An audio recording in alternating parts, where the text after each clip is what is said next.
Depuis plusieurs décennies, l'étalement urbain est à l'origine de nombreux maux. Perte de la biodiversité, détérioration des habitats naturels ou encore vulnérabilité aux inondations. Une dégradation que le département de l'Essonne tente d'enrayer. L'Île-de-France perd chaque année 590 hectares d'espaces naturels, agricoles et forestiers, c'est énorme. Aujourd'hui, un quart du territoire de l'Essonne est urbanisé et l'objectif du département, c'est de trouver le bon équilibre entre le développement de la ville et la nature.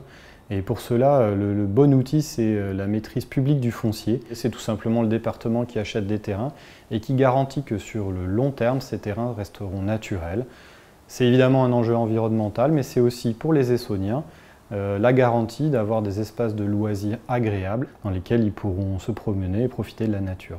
Le domaine de Montaugé est l'un des nombreux espaces rachetés par le département. Situé en lisière de l'agglomération d'Évry et Corbeil-Essonnes, cet écrin de verdure a su conserver un caractère pittoresque.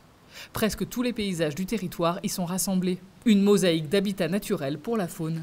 Le premier atout de l'Essonne, c'est d'avoir la campagne si proche de Paris, si proche de la ville. Alors évidemment, l'Essonne, comme tous les départements d'Île-de-France, subit la pression des promoteurs immobiliers. Mais nous luttons contre cette pression tout simplement en rachetant tous les terrains que nous pouvons pour les protéger et pour, quand c'est possible, les ouvrir au public, comme ici à Montaugé. À chaque fois qu'une ville délivre un permis de construire, le département perçoit une taxe et c'est grâce à cette taxe que nous sommes parvenus en quelques années à acquérir 1800 hectares de terrain pour que la nature puisse s'exprimer librement sur ce beau département de l'Essonne. Le département s'est également doté d'un schéma départemental des espaces naturels sensibles pour la période 2012-2021. Ce schéma vise à rétablir le lien entre la population locale et la nature, comme ici, dans la nouvelle forêt départementale de la Barre, qui ouvrira ses portes au public en octobre 2020.